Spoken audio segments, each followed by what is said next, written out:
बिंदु जो महत्वपूर्ण है, मैं एक रिवीजन के रूप में आपसे बात कर देता हूँ। सबसे पहली बात तो हमें शुद्ध बनना।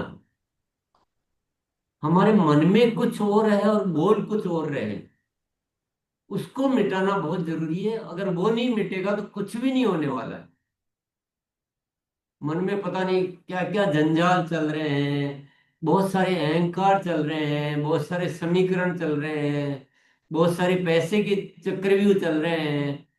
वो सब मिटाने बहुत जरूरी है, कि शुद्ध हुए बिना कुछ भी नहीं हो सकता है। ये शुद्ध की यात्रा है।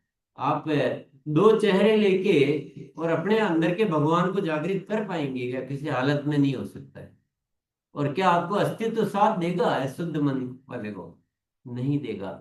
साथियों, बहुत बड़ा घाटा कर लेंगे आगे। ये दो चेहरे रखने वाले बहुत ज्यादा नुकसान में रहेंगे, मैं आपको स्पष्ट बता देता हूँ। आप उससे जो दिव्य जो चीज है ना इस दुनिया की, वो प्राप्ति नहीं कर पाएंगे। और ये आप एक तुच्छ पैसे पैसे के चक्करों में घूमते रह जाएंगे, जो जिसका कोई कुछ मतलब, वो जो गलत पैसे का कोई कुछ अस्तित्व नहीं। शुद्ध तरीके से कोई आता है तो वो ही प्रसाद है, बाकी सब अभिशाप है। देखिए, एक पैसा प्रसाद भी हो सकता है, एक अभिशाप भी हो सकता है। अशुद्ध मन से किसी का बुरा करके, गलत तरीके से उपयोग मतलब काम करके, वो कितना भी पैसा हो वो सब आपको तकलीफ ही देने वाला है, वो आराम अच्छा दे ही नहीं सकता। तो शुद्ध बनना है, गुरुकुल में लाने की, या मतलब यूट्यूब से देखो, जैसे भी देखो, लेकिन उस मामले में प्रयास जो है वो अभी, मैं कहूंगा अभी तो 100 गुने प्रयासों की और जरूरत है। हम सब जो साथी जितने प्रयासों को पर्याप्त मान रहे हैं, ये भ्रम दूर करो। ये अपर्याप्त प्रयास है हमारे, ऐसा होना ही नहीं चाहिए।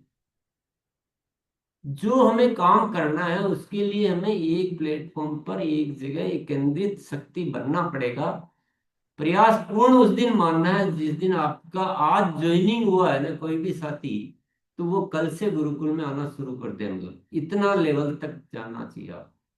अभी तो आपके जो पुराने हैं वही साथी, किसी के भी एक भी यहाँ पर ऐसा नहीं जो कह सकता हो कि मेरे 50% साथी तो आते हैं। 50 का भी कोई बोल दो अगर, सक्रिय में से ना, निष्क्रिय को तो चलो अलग ही कर दो। सक्रिय में से 50% भी कोई भी नहीं बोल सकता कि मेरे 50 आते हैं।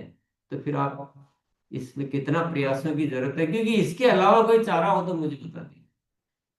इसके अलावा कोई रास्ता है नहीं हमारे पास। इसलिए आपको इस दिशा में बहुत सारे उपाय करने पड़ेंगे। अभी अधिकतर साथी क्या बोलते हैं कि मेरे को अपलाइन ने जब बार बार ये कहा तो मैं आया। तो यानी अपलाइन की जिम्मेदारी बनती है कि आप कैसे उनको समझाएं, तभी हम कुछ अच्छा कर पाएंगे। और तीसरा जो काम करना है, ये जो आज जो विषय हमने छेड़ा ना, इसको चेक करते रहे। अपने भीतर के विश्वास कैसे अच्छे बढ़ते हैं, उन चीजों पे काम करते रहे। यहीं से सब कुछ होना। तो आज हम यही विराम करेंगे, सत्र का विराम कर रहे हैं। यात्रा का विराम नहीं कर रहे, यात्रा तो शुरू कर रहे हैं। और मैं आप सबको अच्छी तरह से याद दिला देता हूँ, अभी तक हम जितना अपने आप को जाने हैं वो कुछ जाने ही नहीं है।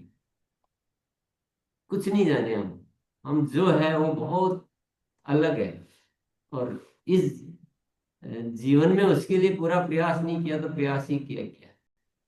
जब आप थोड़ा सा अंतर देख रहे हैं ना, अभी तो मान लीजिए अगर 100 पॉइंट पे काम करना था तो 100 में से 1 पॉइंट पे, 2 पॉइंट पे काम हुआ है। 0.1%, 1% इतना ही जाने हम अभी।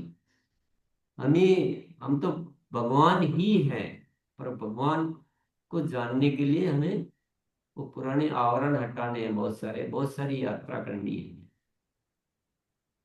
तो इन सब चीजों को अपने जहन में अच्छी तरह से रखेंगे। और आज बहुत सारे साथियों को तो अवसर नहीं दे पाए, कोई बात नहीं है, लेकिन ये तो व्यवस्था ऐसे ही चलेगी। कोई नाराज नहीं होना है कि